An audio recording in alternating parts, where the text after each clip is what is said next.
New topic. Ha! You people in the back. Did you smell my bad breath? They did, but you did not. But both the people in the front and the people in the back had their eardrums assaulted. That was a pulse, a sound pulse. And a pulse is a disturbance that travels from one place to another. And it carries with it energy and momentum. That's what allowed it to push your eardrum in and pull it back out. But the important thing is about a pulse, the important thing is the medium that carries the pulse does not move very far from equilibrium. In other words, my bad breath that started the pulse didn't get past this front row. It didn't get to the other side. In that sense, it's very much like gossip. Okay? I never told you people back there that Pat was cheating on his girlfriend, did I? No, I never did. But I did tell Chat, and Chat told him, and he told him, and he told her, and she told him. That's the way gossip travels from one side of a city to another side, and he wasn't cheating on his girlfriend. I was making that up. I'm sorry, Pat. I apologize. Besmirch your good name. So, what happens is that every neighbor passes the information, or the disturbance in this case, to their neighbor. And the disturbance travels across town. Now, it turns out that there are two different flavors of pulse. Now you think, oh man, that's a lot to learn, but put it in context. If this were an anatomy class, how many bones would you be learning? Yeah? How many muscles would you be learning? Okay, two flavors. You can handle it. Okay? The first flavor is called longitudinal. And in this flavor, the medium that's carrying the pulse moves parallel to the direction of propagation of the pulse. Let me give you an example. I have this slinky that's supported by a piece of fishing wire. And if I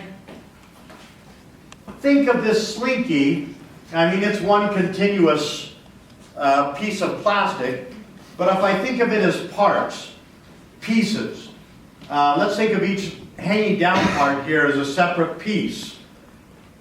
And the pieces are connected to each other, are communicating with each other through this spiral of plastic. Now, if I pull back on one of these neighbors and let go, you see that a pulse propagates from your left to your right. Now, I've identified one of the neighbors with a green string. Watch just the green string. Watch how the green neighbor propagates as this thing goes past. Okay? He moves away from equilibrium, back and forth, not very far, but he moves parallel to the motion at which the pulse is traveling, namely left and right. I have a computer version. Each of those dots represents a neighbor, a particle, if you will, of the medium that carries the pulse. Now, the arrows form or identify the equilibrium value locations, where they want to be, home, if you will. Now, as we create the disturbance, they're going to move away from home. When they get the furthest they're ever going to get away from home, they'll turn blue. So this is what it looks like as a pulse goes from left to right.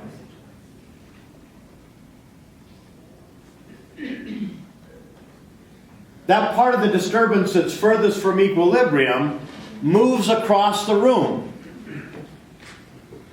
But each individual particle never gets very far from home.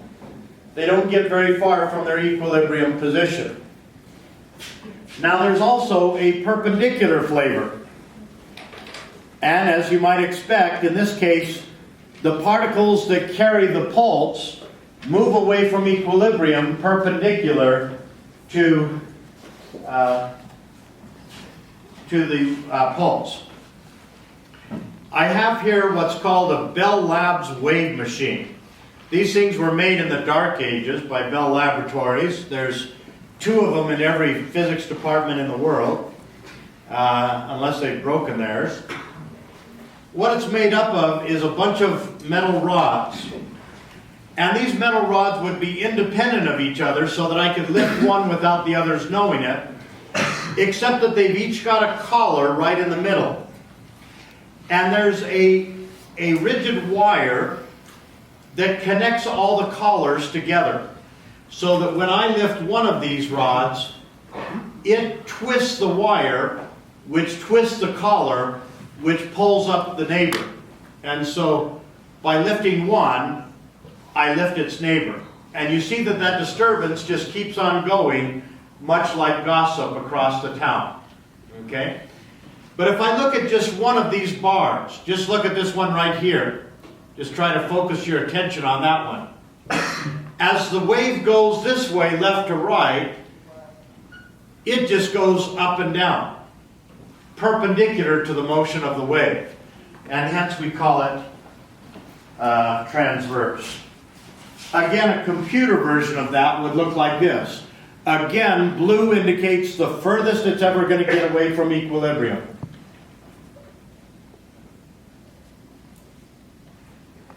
Okay? Now I have another version of that. This is a little bit more fun.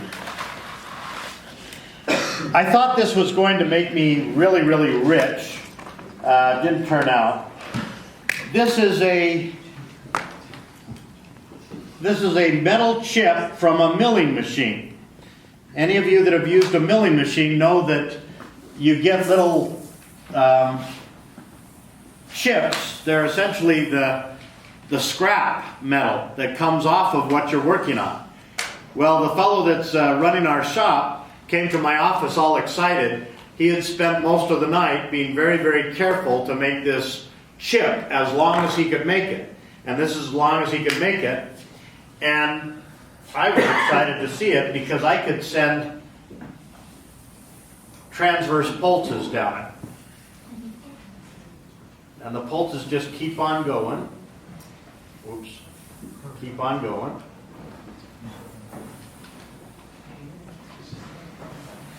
Now, it used to work better, but I've stepped on it in places and put kinks in it. Now, I thought this was going to make me rich because I was going to have him stay up every night and make lots of them, and we were going to sell them to all the physics teachers in the world. It turns out there's not that many physics teachers, and they're all dirt poor. So there was no money in it.